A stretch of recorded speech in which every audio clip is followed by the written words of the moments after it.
سرکار شہنشاہ بغداد سلطان الاولیاء عبد القادر جیلانی رضی اللہ تعالیٰ عنہ، اس عظیم شخصیت کا نام ہے جس کو اللہ تبارک و تعالیٰ نے مقام محبوبیت کے ساتھ مقام غوثیت عطا فرمایا۔ اولیاء اکرام میں یہ مقام بہت کم کو ملا ہے جو سلطان الاولیاء شہنشاہ بغداد کو ملا ہے، ورنہ اولیاء میں کوئی ایسا نہیں ہے جو منبر پر کھڑے ہو کر کے یہ اعلان کرے کہ میرا قدم ہر ولی کی گردن پر ہے۔ اعلیٰ حضرت امام اہل سنت فاضل بریلوی فرماتے ہیں جس کی منبر بنی گردن اولیاء، اس قدم کی کرامت پہ لاکھوں سلام۔ جو ولی قبل ہوئے یا بعد ہوئے یا ہوں گے، سب ادب دل میں رکھتے ہیں میرے آقا تیرا۔ غوث پاک رضی اللہ تعالیٰ عنہ کو اولیاء اکرام میں ایسا ہی مقام حاصل ہے کہ جیسے سورج کو ستاروں پر مقام حاصل ہے۔ آپ کو اللہ تعالیٰ نے بچپن سے علمی شرافت کے ساتھ ساتھ خاندانی شرافت ایسی عطا فرمائی کہ آپ اپنے والد ماجد کی طرف سے حسنی سادات ہیں اور اپنی ماں کی طرف سے حسینی سادات ہیں، یعنی امام حسن مجتبی ان کے دادا ہیں، امام حسین شہید کربلا نانا ہیں، جس کے دادا اور جس کے نانا دونوں جنتی جوانوں کے سردار ہوں، اس نسبت کا عالم کیا ہوگا۔ میرے عزیزو، گھر کے اندر سادات کے ہاں جو پرورش کا معمول ہوا کرتا تھا، اسی سے اندازہ کر لیں آپ کی ولادت 29 شعبان کو ہوئی تھی اور چاند رات تھی، دوسرے دن کو رمضان شروع ہونے تھا اور چاند میں اختلاف ہو گیا جیلان میں۔ یہ جیلان ایران کا ایک علاقہ ہے، اس کو گیلان بھی کہتے ہیں، جہاں آپ کی پیدائش ہوئی۔ لوگوں کے دوران شک پیدا ہوا کہ چاند ہوا کہ نہیں ہوا۔ غوث پاک رضی اللہ تعالیٰ عنہ کی ماں فاطمہ ام الخیر، جو نہایت ہی شریف خاتون ہیں سادات کی، آپ نے لوگوں سے کہا کہ رمضان ہو چکا ہے، اس لیے کہ سحری سے لے کر افطار تک میرے بچے نے دودھ کو منہ نہیں لگایا ہے۔ پورے جیلان میں یہ بات مشہور تھی کہ سادات کے گھر میں ایک ایسا بچہ پیدا ہوا ہے جو سحری سے لے کر کے افطار تک اپنے ماں کے دودھ کو تک نہیں پیتا۔ یہ ان ایام کی میں بات کر رہا ہوں کہ ابھی غوث پاک رضی اللہ تعالیٰ عنہ ایک دن کے تھے، یعنی پیدائشی طور پر۔ میں آپ کو یہ بتاؤں کہ آپ سب غوث پاک کو پیران پیر کہتے ہیں کہ نہیں، یعنی پیروں کا پیر ہے، اور روشن ضمیر کہتے ہیں۔ سارے سلسلے وہاں تک جا کر پہنچ جاتے ہیں تو فخر کرتے ہیں۔ غوث پاک سے جس کا سلسلہ ملتا ہے وہ دنیا میں فخر کرتا ہے۔ میں یہ کہتا ہوں کہ پیروں کا پیر پیدا ہوتے ہی روزہ رکھتا ہو، اور اگر کوئی ڈھکوسلا جھوٹا پیر یہ کہتا ہے کہ ہمارے اوپر شریعت نہیں ہے، تو بات یہ یاد رکھ لینا کہ اس کا غوثیت معاف سے کوئی تعلق ہی نہیں ہے۔ وہ شیطان کا مرید ہو سکتا ہے، رسول اللہ تک لے جانے والا راستہ ہرگز نہیں ہو سکتا۔ میرے آقا صلی اللہ علیہ وسلم تک لے جانے والا راستہ وہی ہے جو غوثیت معاف کے راستے سے ہو کر کے چلتا ہے۔ پیدائشی طور پر شریعت کی پاسداری کرنے والے شیخ عبد القادر جیلانی، میرے عزیزو، آپ کو یہاں غوث پاک کی کرامات سنتے سنتے ایک کسوٹی بھی حاصل کر لینا چاہیے کہ ہر پیر کو پرکھ کر کے دیکھو، شریعت کے سانچے میں اترتا ہے تو وہ مرشد ہے، اور شریعت سے ہٹ جاتا ہے تو پھر وہ شیطان کا پھندا ہے۔ اس بات کو ہمیشہ یاد رکھیں۔ اگر کوئی اپنے گھر میں بیٹھ کر کے کہتا ہے کہ ہمارے لیے نماز نہیں، ہم تصور کی نماز پڑھتے ہیں، ہم تصور کی نماز پڑھتے ہیں، اور ہماری نماز تو مکہ میں ہوتی ہے، مدینے میں ہوتی ہے، تو کھانا یوں کیوں کھاتے ہیں، یہاں کیوں کھاتے ہیں؟ مریدوں کے سامنے تو سب چیزیں چلتی ہیں، اور نماز مکے میں ہوتی ہے، مدینے میں ہوتی ہے، نماز چھوڑ کر بیٹھے ہیں۔ ایک بات یاد رکھ لیں کہ سارا طریقت کا سلسلہ صرف قوالی سننے کا نام نہیں ہے۔ ہاں، اشعار حضور پاک کی محبت میں اور اللہ کی محبت میں سننا یقیناً باعث ثواب ہے، ہم خود بھی سنتے ہیں، لیکن وہ پیر ہی کیسا جسے قرآن پڑھ سننے کے بعد کوئی وجد نہیں آتا، قرآن سننے کے بعد کوئی وجد نہیں آتا، حدیث رسول سننے کے بعد کوئی وجد نہیں آتا۔ وجد کہاں سے آئے گا سمجھ میں نہیں آتا، اور پھر ڈھول باجے پر تو پھر ہاتھ بھی ہلتے ہیں، پیر بھی ہلتے ہیں، اور پھر اگر کوئی یہ سمجھے کہ یہی مرشد ہے، پیر کامل ہے، تو دھوکے میں ہے، ایسا بندہ دھوکے میں ہے۔ وہ غوث پاک رضی اللہ تعالیٰ عنہ جن کی کرامات بیان کرنے کے ساتھ ساتھ ہم یہ بھی بیان کرتے ہیں کہ 40 سال آپ کے ایسے گزرے ہیں کہ صرف ایک انگور کے دانے سے آپ نے سحری کی ہے اور ایک آدھا گلاس پانی پر آپ نے افطاری کیا ہے۔ اتنے سال تک روزہ رکھے ہیں، ان میں کئی سال ایسے آئے ہیں کہ پوری رات بھر شیخ عبد القادر جیلانی کھڑے ہو کر کے نماز پڑھتے رہے۔ ان اولیاء کے لیے جن کے مجمع میں 70,000 سے کم کا کبھی مجمع نہیں ہوتا تھا، نماز معاف نہیں ہوئی، روزہ معاف نہیں ہوا، تو آج کے جانور نما کسی ایسے ڈھکوسلے بابا کے لیے نماز کیسے معاف ہو سکتی ہے، یا روزہ کیسے معاف ہو سکتا ہے؟ اس بات کو ہمیشہ ذہن نشین کر لیں، شریعت میرے مصطفیٰ کی ہے اور نبی پاک صلی اللہ علیہ وسلم کی شریعت سب سے اوپر ہے، اس کے بعد ہی کوئی مقام مل سکتا ہے۔ اسی لیے اعلیٰ حضرت کی بات سنو، فرماتے ہیں بخدا خدا کا یہی ہے در۔ اللہ تک اگر کوئی پہنچنے کی بات کرتا ہے نا تو اسے جانچ کر کے دیکھ لو کہ حضور کے بارے میں کیا کہتا ہے۔ بخدا جس کا مطلب ہے قسم خدا کی، خدا کا یہی ہے در، یعنی رسول پاک کا جو دروازہ ہے یہی خدا کا دروازہ ہے۔ بخدا خدا کا یہی ہے در، نہیں اور کوئی مفر مقر۔ حضور کو چھوڑو گے تو نہ بھاگنے کی جگہ ہے نہ ٹھہرنے کی جگہ ہے، کہیں نہیں اور کوئی مفر مقر۔ اور پھر اعلیٰ حضرت فرماتے ہیں اگر کوئی خدا تک پہنچا بھی ہے تو سمجھ لو جو وہاں سے ہو یہی آ کے ہو، جو یہاں نہیں تو وہاں نہیں۔ اگر وہ رسول پاک صلی اللہ علیہ وسلم کی شریعت کبریٰ تک نہیں پہنچا تو پھر سمجھ لو کہ خدا تک پہنچ ہی نہیں سکتا۔ میرے عزیزو، غوث پاک رضی اللہ تعالیٰ عنہ کی پوری زندگی اگر میں آپ کو بتاؤں وہ عشق رسول کے سانچے میں ڈھلی ہوئی تھی۔ نبی پاک کی شریعت پر ایسا سختی سے عمل کرتے تھے کہ منبر پر کھڑے ہو کر کے آپ نے اعلان کیا میرا مرید اگر نماز نہیں پڑھتا تو اسے ہمارے قبرستان میں بھی دفن نہ کیا جائے۔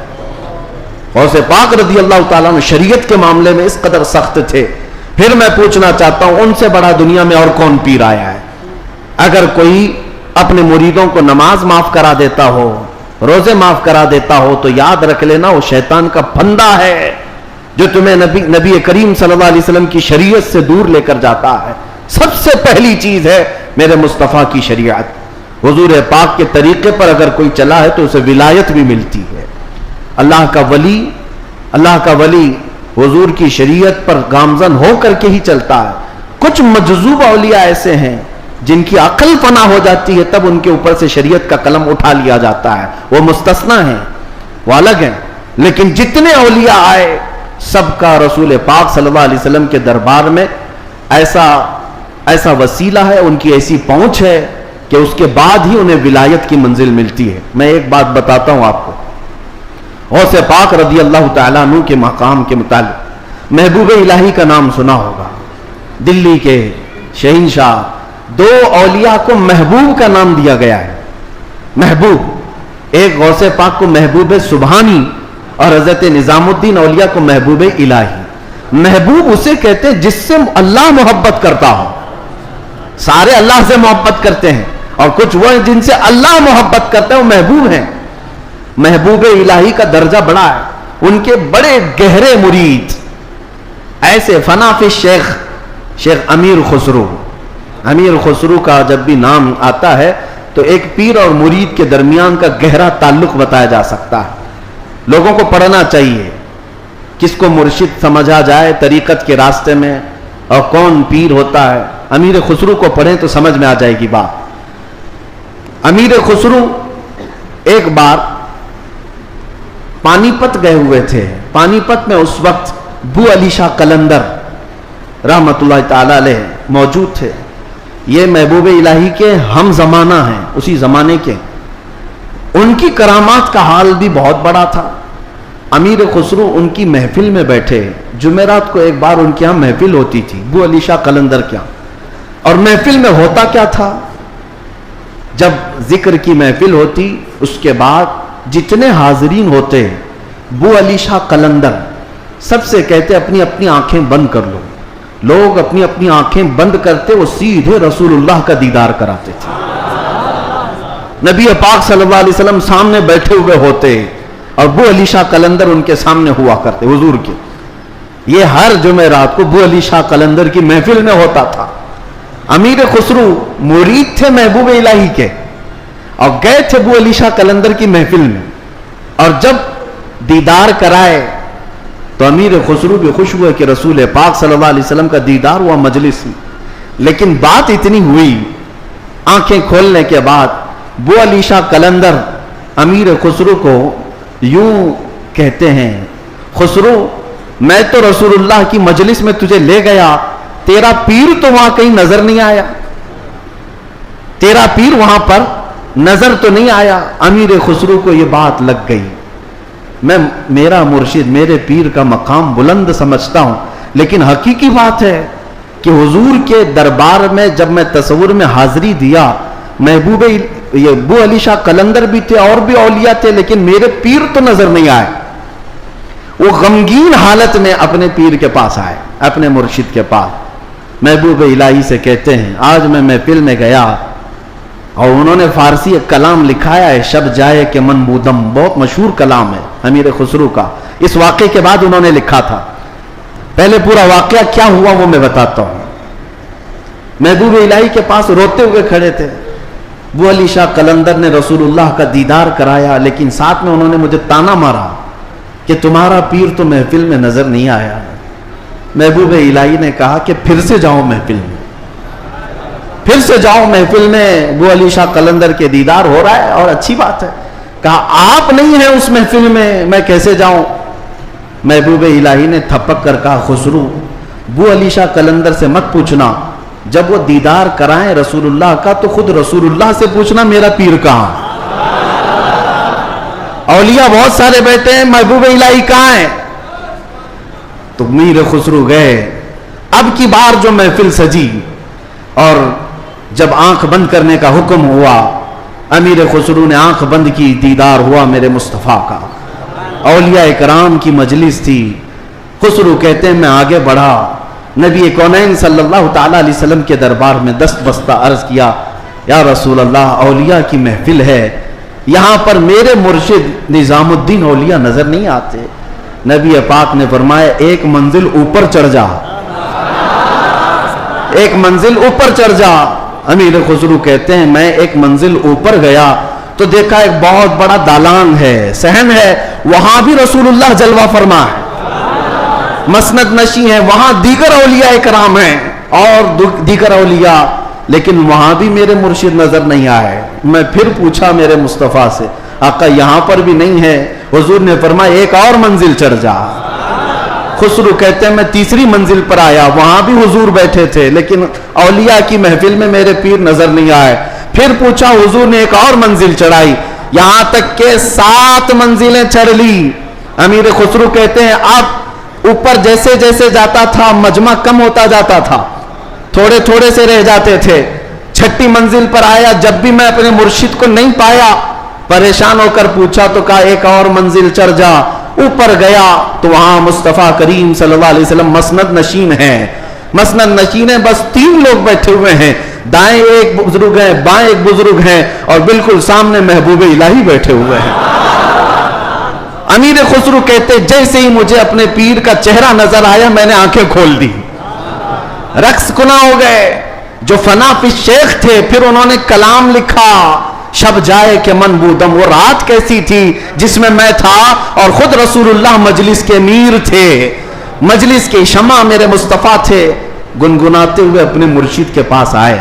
اب جو بات مجھے کہنا تھا جس کے لیے میں نے یہ واقعہ چھیڑا, سنیے آپ.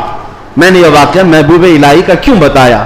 آئے محبوب الہی کے پاس, خوش تھے, وجد کنا تھے. محبوب الہی نے پوچھا خسرو دیکھ آئے اپنے مرشد کو. کہا ہاں میرا مقصد میری مراد پوری ہو گئی. اس کے بعد محبوب الہی نے کہا کیا کسی اور کو وہاں نہیں دیکھا. امیر خسرو نے کہا میری توجہ ہی نہیں گئی, میں نے مرشد کو دیکھا تو پھر خیال نہ رہا. محبوب الہی سے پوچھنے لگے حضور اس منزل میں جو رسول اللہ کے دائیں اور بائیں تھے وہ کون تھے. تب محبوب الہی نظام الدین اولیاء نے کہا ان کے بائیں جانب خواجہ غریب نواز تھے اور بائیں جانب پیران پیر غوث اعظم بغدادی موجود تھے. سیدنا شیخ عبد القادر جیلانی کا وہ مقام ہے کہاں؟ رسول اللہ کے دربار میں. جہاں اولیاء کرام کی منزلیں ختم ہوتی ہیں وہاں غوثیت میں آپ کا مقام ہے. میرے آقا صلی اللہ علیہ وسلم کے دربار کا قرب ہی انہیں غوثیت کے مقام پر لے گیا ہے. میرے عزیزو، بہت سارے لوگ اگر یہ سمجھتے ہیں کہ ان کی بڑی کرامتیں ہیں اس لیے ان کو غوث کا مقام ملا ہے، وہ بہت بڑے عالم تھے، بہت بڑے زاہد تھے، بہت بڑے پرہیزگار تھے اس لیے غوثیت کے مقام پر پہنچے. میں کہتا ہوں یہ ساری جگہ اپنی، یہ سارے مقامات اپنی جگہ پر غوث پاک غوثیت کے مقام پر پہنچے تو عشق رسول کی بنیاد پر پہنچے، میرے مصطفیٰ کریم صلی اللہ علیہ وسلم سے بے پناہ محبت کی بنیاد پر پہنچے. اس لیے میں نے زندگی میں دیکھا ہے جب کبھی کوئی رسول اللہ کی طرف انگلی بھی اٹھاتا یا اعتراض کرتا اپنی کرامتوں سے اس کا منہ توڑ جواب دے دیتے تھے. اپنی کرامتوں سے غوث پاک رضی اللہ تعالیٰ عنہ ان کا جواب دیتے. اگر کسی نے حضور پاک صلی اللہ تعالیٰ علیہ وسلم پر اعتراض کیا کہ انہوں نے مردوں کو زندہ نہیں کیا تو غوث پاک نے اپنی ٹھوکر سے مردہ زندہ کر کے دکھایا. 400 سال بعد غوث پاک رضی اللہ تعالیٰ عنہ اعلان کرتے تھے تو رسول اللہ کے بارے میں بات کرتا ہے، میں ان کے بیٹے کے بیٹے کے بیٹے کے بیٹے کے بیٹے 400 سال بعد آیا ہوں اور اللہ نے میرے پاؤں میں یہ طاقت دی ہے کہ قبر کو ٹھوکر لگاؤں تو مردہ زندہ کھڑا ہو جائے، اور جس کی میں نسل سے ہوں وہ اگر کہیں ٹھوکر لگائے پورا قبرستان کھڑا ہو سکتا ہے. نبی پاک صلی اللہ تعالیٰ علیہ وسلم کی ذات پر اگر کوئی انگلی اٹھاتا میرے غوث اس کو اپنی کرامت سے جواب دیا کرتے. عزیزان گرامی وقار، سلطان الاولیاء غوث پاک رضی اللہ تعالیٰ عنہ سے اپنا رشتہ مضبوط کرو.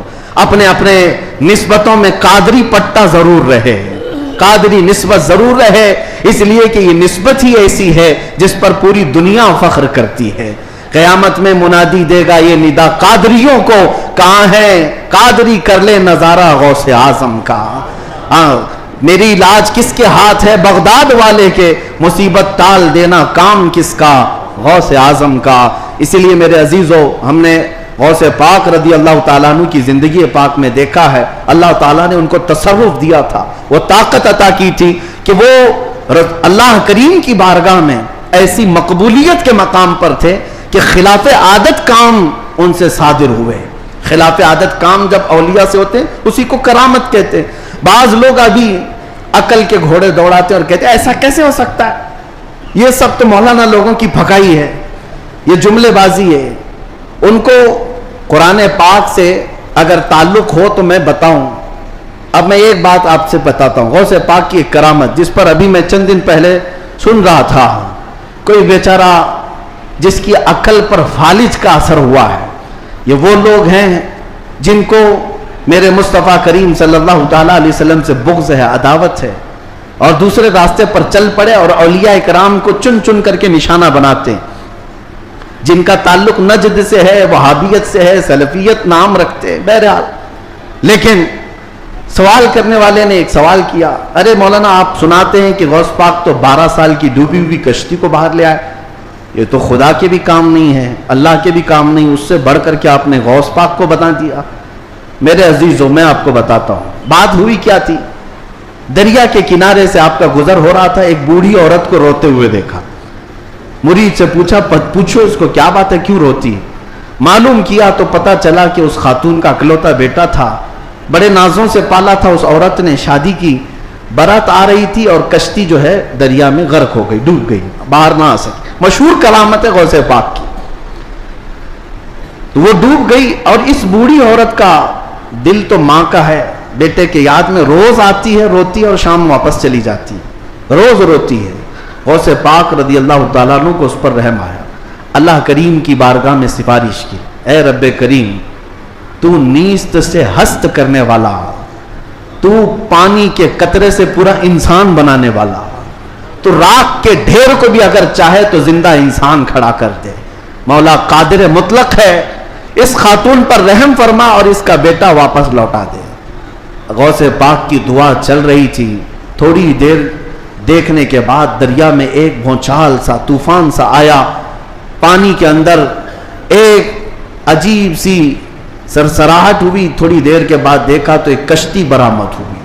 غوث پاک نے صرف اس خاتون کے بیٹے کی زندگی مانگی تھی، مگر صدقے میں اللہ نے پوری برات کی زندگی لوٹا دی، پوری برات واپس آ گئی، اور وہ خوشی خوشی غوث پاک رضی اللہ تعالیٰ عنہ کا شکر کرتے ہوئے گھر گئے۔ 12 سال کے بعد مچھلیاں کھا گئی ہوں گی، کشتی کے پرزے ختم ہو گئے ہوں گے، لیکن رب ذوالجلال قادر مطلق ہم ان لوگوں کو یہی تو کہتے ہیں جو جلا کر کے سمجھتے ہیں کہ اب کوئی نہیں اٹھا سکتا ان کو، راکھ پانی میں بہا کر کے سمجھتے ہیں کہ اب ان کا حساب کتاب نہیں ہو سکتا۔ غوث پاک رضی اللہ تعالیٰ عنہ کی اس کرامت پر ایک دو نہیں ہزاروں لوگ اسلام میں داخل ہوئے تھے، ہزاروں لوگ اسلام میں داخل ہوئے۔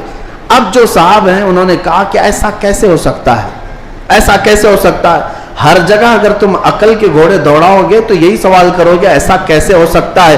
اگر تمہاری عقل میں بات نہیں آتی تو سمجھ لو اسی کو کرامت کہتے ہیں، اسی کو کرامت کہتے ہیں۔ تم اور ہم بھی کر سکتے تھے تو پھر غوث کی کرامت کا مطلب ہی کیا ہے؟ تم بھی غوث ہوتے، ہم بھی غوث ہوتے۔ کرامت ہے جو عقل میں نہیں آئے گی۔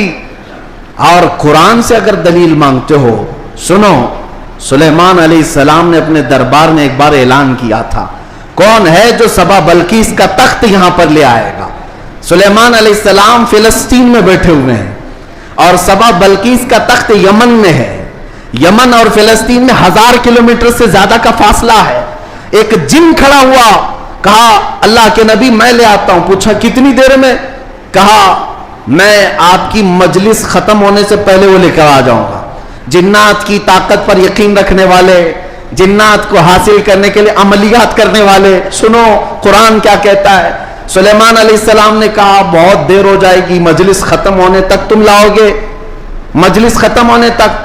پھر اللہ کے ایک ولی جو سلیمان علیہ السلام کے امتی تھے، آصف بن برخیہ، کھڑے ہوتے ہیں، کہتے ہیں اے اللہ کے نبی میں لے آؤں گا۔ پوچھا کتنی دیر میں؟ کہا آپ کی پلک جھپکنے سے پہلے لاؤں گا۔ آپ کی، یہ قرآن کے الفاظ ہیں، قرآن کے، قال الذی عنده علم من الکتاب انا آتیک بہ قبل ان یرتد الیک طرفک، اس سے پہلے کہ آپ کی آنکھ کی پلک جھپکے اے اللہ کے نبی میں وہ تخت لے آؤں گا۔ تخت کوئی 4 فٹ کا 5 فٹ کا نہیں، 80 گز لمبا ہے اور اتنا ہی چوڑا ہے، اتنا ہی وزنی ہے، اور 7 دروازوں کے اندر بند کر کے رکھا ہوا ہے، سونے چاندی جواہرات سے جڑا ہوا تخت ہے۔ اور ایک انسان کہتا ہے، انسان، جنات کی بات نہیں کر رہا، جنات کی بات آئے گی تو آپ سمجھیں گے ان کو بڑی طاقت ہوتی ہے، انسان کی بات کر رہا ہوں۔ انسان نے کہا سلیمان علیہ السلام کے امتی میں پلک جھپکنے سے پہلے لاؤں گا۔ یہ صرف اور صرف بات نہیں تھی، حضرت سلیمان علیہ السلام ابھی پلک کر ادھر دیکھ رہے تھے، وہ تخت حاضر کر چکے تھے، تخت حاضر کر چکے تھے۔ اب میں آپ کو یہ بتانا چاہتا ہوں، وہ سلیمان علیہ السلام خود اللہ کے نبی تھے، خود اللہ کے نبی، ارے وہ چاہتے تو خود ہی تخت کو طلب کر لیتے۔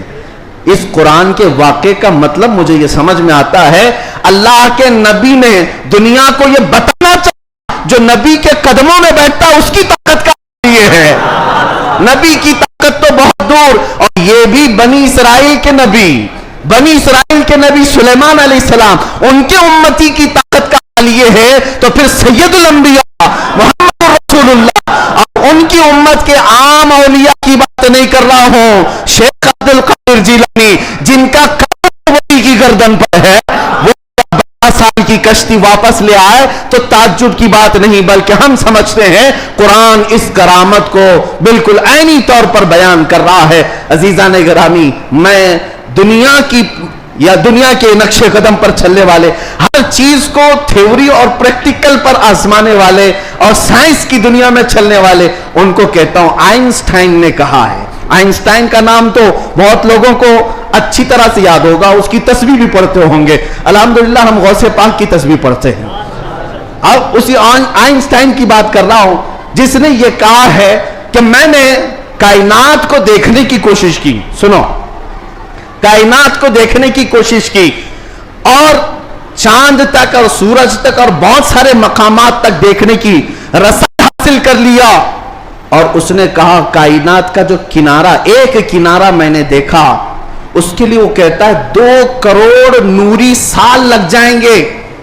2 کروڑ نوری سال، نوری سال کس کو کہتے ہیں پتہ ہے؟ یہ جو سال ہمارے چل رہے ہیں، یہ سال صبح ہوتی ہے 6 بجے صبح ہوئی، شام میں 6 بجے سورج ڈوبا، آرام سے دن چل رہے ہیں. نوری سال اس کو نہیں کہتے. نوری سال 1 منٹ میں 1,80,000 کلومیٹر کا سفر کرتا ہے. 1 منٹ میں 1,80,000 کلومیٹر کا سفر طے ہو جاتا ہے نوری سال میں. اس طرح 1 منٹ کی بات کر رہا ہوں، 1 منٹ کی، اس طرح کے 2 کروڑ سال لگ جائیں گے کائنات کو دیکھنے کے لیے. یہ کون کہہ رہا ہے؟ آئنسٹائن کہہ رہا ہے، جس کے پیچھے تم لوگ آگے پیچھے جس کو قبلہ بناتے ہو. سنو، 2 کروڑ نوری سال لگ جائیں گے. ہاں، میرے غوث نے فرمایا نظرت الی بلاد اللہ جمعا کخردلۃ علی حکم اتصالی، میں اللہ کے پورے شہروں کو، کائنات کو ایسے دیکھ رہا ہوں جیسے اپنے ہتھیلی میں رائی کے دانے کو دیکھ رہا ہوں. عزیزان گرامی وقار، الحمدللہ ہمارے پاس فخر کرنے کے لیے بہت کچھ ہے، بہت کچھ ہے. غوثیت معاذ کی نسبت نے ہی اعلیٰ حضرت کو مجدد بنایا ہے، اعلیٰ حضرت کو مجدد بنایا ہے. اور امام اہل سنت فاضل بریلوی اسی نسبت پر فخر کرتے ہیں. دیکھا جائے تو امام اہل سنت اعلیٰ حضرت نے تقریباً 1000 سے زیادہ کتابیں لکھ ڈالی ہیں.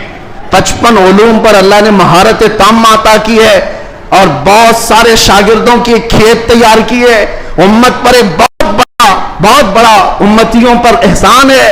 لیکن ساری چیزیں اپنی جگہ پر، قرآن کا ترجمہ کیا ہے، فتاوی رضویہ شریف ہے، بارگاہ مصطفیٰ میں ہدایت بخشش ہے، بہت سارے کام ہیں. لیکن جب رسول اللہ کے دربار میں حاضر ہوتے ہیں، اعلیٰ حضرت یہ نہیں کہتے یا رسول اللہ میں فتاوی رضویہ لے کے آیا ہوں، میں کنز الایمان لے کر کے آیا ہوں، میں ہدایت بخشش لے کے آیا ہوں، بلکہ اعلیٰ حضرت یہ کہتے ہیں تیری سرکار میں لاتا ہے رضا اس کو شفیع جو میرا غوث ہے اور لاڈلا بیٹا تیرا. نسبت کے لیے بھی بارگاہ مصطفیٰ میں اعلیٰ حضرت نے اگر کسی بات پر فخر کیا ہے تو غوثیت کی نسبت پر فخر کیا ہے. یا رسول اللہ تیری سرکار میں لاتا ہے رضا اس کو شفیع جو میرا غوث ہے اور لاڈلا بیٹا تیرا. یقیناً میرے عزیز و کرامات، سنانے کا وقت یہ جمعہ کے چھوٹے وقت میں نہیں ہوتا، ورنہ میں بہت ساری چیزیں سناتا. الحمدللہ غوثیت معاب شہنشاہ بغداد، پیر پیراں امیر میراں، جس کی نسبت الحمدللہ چھوٹوں کو بڑا بنا دیتی ہے اور ادنا کو اعلیٰ بناتی ہے. الحمدللہ ابھی حاضری سے میں آیا، اور حاضری کے بعد دل میں یہ احساس ہوتا ہے. ایک بزرگ وہاں پر ملاقات جن سے ہوئی، وہ عربی اور علوی سادات میں سے ہیں، عمر کافی ہو چکی. انہوں نے مجھے مل کر کے ہاتھ پکڑ کر کے کہا آؤ میں تمہاری حاضری کراتا ہوں. غوث پاک رضی اللہ تعالیٰ عنہ کے دربار میں وہ تقریباً 55 سال سے، اور بڑی ان کی یعنی بڑے معاملات ہیں. بہرحال میں مختصر یہ عرض کرتا ہوں کس لیے میں یہ بات کہہ رہا ہوں. انہوں نے کہا غوث پاک رضی اللہ تعالیٰ عنہ ہر حاضر ہونے والے کو کچھ نہ کچھ دے کر بھیجتے ہیں، اور اللہ کریم تمہارے مستقبل میں بہت کچھ تجھے عطا کرے. دعا کیا. ہم نے کہا کہ یہاں کی اتنے بڑے دربار میں بڑے بڑے حاضر ہوتے، میری کیا حیثیت ہے، مجھے یہاں پر میری کیا حیثیت ہے، کیا مقام ہے. ایک جملہ انہوں نے کہا جس سے سینہ چوڑا ہو گیا. کہا یہاں پر سب اچھے نہیں آتے، بلکہ غوث پاک تو چوروں کو بھی کتب بناتے ہیں. برا ہو تو کیا ہوا، نسبت بھلی ہے یا غوث. تجھ سے در سے سگ اور سگ سے ہے مجھ کو نسبت، میری گردن میں بھی ہے دور کا ڈورا تیرا. اعلیٰ حضرت یہی فرماتے ہیں جن کتوں کے گلے میں پٹا ہوتا ہے ان کتوں کو میونسپلٹی والے نہیں لے جاتے، نہیں لے جاتے، اور نہ ہی انجیکشن مارتے ہیں. کیوں؟ یہ علامت ہے کہ کسی کا پالا ہوا ہے، اور گلے میں پٹا نہ ہو تو اٹھا کر لے جائیں گے. بہت زیادہ شور مچاتے ہیں یہ کتے، ان کو لے جاؤ. جن کتوں کے گلے میں پٹا ہے انہیں چھوڑ دیا جاتا ہے کہ مالک ہے اس کا کوئی. اسی لیے اعلیٰ حضرت فرماتے ہیں اس نشانی کے جو سگ ہیں نہیں مارے جاتے، میری گردن میں بھی ہے، حشر تک میرے گلے میں رہے پٹا تیرا. ہمارے گلے میں غوث پاک رضی اللہ تعالیٰ عنہ کی نسبت کا پٹا ہے. انشاءاللہ العزیز کوئی اور دوسرا ہمیں اچک نہیں لے جائے گا، اتنا یقین ضرور ہے، اتنا یقین ضرور ہے. اور مجھے ایک بات یہ بھی یاد آئی کہ ایک صاحب نے کہا، وہ دوسرے ملک کے ہیں، ہمارے پڑوسی ملک کے ہیں، اور انہوں نے کہا کہ ہمارے ہاں حالات تو سب اپنے حساب کے ہیں، پھر بھی بہت ساری چیزیں ڈر لگتا ہے، سہمتے ہیں. آپ ایسے نرغے میں ہیں پھر بھی بول رہے ہیں. اچھی بات ہے، ایسی جگہ پر آپ ہیں جہاں کے حالات ہم دور سے سنتے ہیں، بڑے ڈینجر ہیں، لیکن بول رہے ہیں۔ میں نے کہا آپ نے سنا نہیں اعلیٰ حضرت نے کیا فرمایا؟ اعلیٰ حضرت نے یہ فرمایا، کیا دبے جس پہ حمایت کا ہو پنجہ تیرا۔ ایسا آدمی کیوں ڈرے گا؟ ایسا آدمی کیوں ڈرے گا جس پر پنجہ غوث پاک کا ہوگا؟ کیا دبے جس پہ حمایت کا ہو پنجہ تیرا، شیر کو خطرے میں لاتا نہیں کتا تیرا۔ ہاں، غوث پاک کا جو کتا ہے وہ شیر کو بھی پرواہ نہیں کرتا۔ الحمدللہ ہم غوث پاک کے دربار کے کتے ہونے پر فخر کرتے ہیں۔ ہاں، ہمیں اس بات پر کوئی وہ نہیں ہے، الحمدللہ ہماری نسبت ہے دربار غوث سے، اور وہ اس لیے بھی کہ ایک دو نہیں۔ میں آپ کو بتاؤں، اہل حدیث جماعت، وہابی جماعت کے سب سے بڑے عالم جس کی پیروی میں یہ لوگ پوری آسمان زمین سے، زمین آسمان سے ملاتے، شیخ ابن تیمیہ نے اپنی کتاب میں لکھا ہے، اہل حدیث جماعت کے سب سے بڑے امام کہتے ہیں کہ میں نے اپنی زندگی میں اتنی کرامات کسی کی نہیں دیکھی جتنی شیخ عبد القادر جیلانی کی۔ ارے تمہارے گھر سے بھی بات آ رہی ہے میرے غوث کی، ہر گھر سے بات آ رہی ہے۔ کیوں؟ اس لیے کہ سورج نکلتا ہے تو سب کو پتا چلی جاتا ہے، سب کو پتا چلتا ہے۔ اچھے خاصے لوگ بھی بول پڑتے ہیں کہ دن ہو چکا ہے، دن ہو چکا ہے۔ سورج سے دشمنی ہے تو ٹھیک ہے، لیکن بولنا تو پڑے گا کہ دن نکلا ہوا ہے، دن نکلا ہوا ہے۔ غوث پاک کی کرامات ایسی ہیں جیسے سورج نکلا ہوا ہے۔ میرے عزیزو، ایک صاحب ہیں، اب ہماری محبت کس بات سے ہونی چاہیے؟ غوث پاک رضی اللہ تعالیٰ عنہ ہماری محبت اس لیے بھی ہے، کئی اولیاء اکرام نے یہ باتیں لکھی بھی ہیں، فرماتے ہیں ان کے غوث پاک رضی اللہ تعالیٰ عنہ کے ایک مرید بھی ہیں، وہ تقریباً 14 اونٹوں پر شکر کے تھیلے لے کر کے سفر کر رہے تھے، سامان تجارت لے کر جا رہے تھے۔ رات کو ایک جنگل میں انہوں نے پڑاؤ کیا اور رات وہاں گزاری، تو جیسی ہی رات گزاری، خطرناک جنگل تھا، ان کے 4 اونٹ سامان سمیت غائب ہو گئے اور بھاری ان کا نقصان تھا، بڑا سامان تھا اس میں۔ وہ صبح غمگین بیٹھے ہوئے تھے، انہوں نے کہا کہ ایسے وقت میں اب قافلہ بھی چل پڑا، میں اپنے اونٹوں کو ڈھونڈوں تو اس خوفناک جنگل میں کہاں ڈھونڈوں گا؟ انہوں نے کہا مجھے میرے مرشد نے کہا تھا کہ جب کبھی تو مصیبت میں آئے تو مجھے پکارنا، یا شیخ عبد القادر جیلانی شیئا للہ المدد۔ تو وہ بزرگ فرماتے ہیں، یہ کتاب بہجت الاسرار شریف میں بھی موجود روایت میں بیان کر رہا ہوں، وہ ان کے پاس گیا، جب ان کے قریب پہنچا تو وہاں دیکھا پہاڑ کے نیچے میرے 4 اونٹ چر رہے تھے، میں نے 4 اونٹوں کو اپنے ساتھ لے لیا اور پھر اس بزرگ سے ملنے کے لیے آیا تھا تو وہ تھے ہی نہیں۔ میں اپنے اونٹوں کو لے کر تجارت میں گیا، سامان بیچا، اس کے بعد پھر بغداد آیا اپنے مرشد سے ملنے کے لیے، تو غوث پاک نے فرمایا تیرے 4 اونٹ صحیح سلامت تو ہم نے دلا دیے تھے۔ یہ غوث پاک کا مقام ہے عزیزان گرامی، وہ مدد کو پہنچتے ہیں، بلکہ یہ بھی فرمایا میرا مرید مشرق میں ہو اور میں مغرب میں ہوں، اگر اس کا سطر کھل جائے، اگر وہ مجھے پکارے دل سے تو میں اس کی وہیں سے سطر پوشی کروں گا، میں اس کے سطر کو چھپاؤں گا۔ یہ نسبتوں کی بات ہے، یقین تمہارا کتنا مضبوط ہے، کتنا مضبوط ہے، اس یقین کی بات ہے۔ وہاں غوث پاک کے خلیفہ ہیں، ان کے مزار کے پیچھے ہی، ان کا مزار ہمیشہ پانی میں رہتا ہے، ابو خمرہ ان کو کہتے ہیں، شیخ محمد المتقی الہندی، ہندوستان سے جو غوث پاک کے جاتے تھے ملاقات کرنے کے لیے، ان کی تربیت کے لیے وہ رہتے تھے۔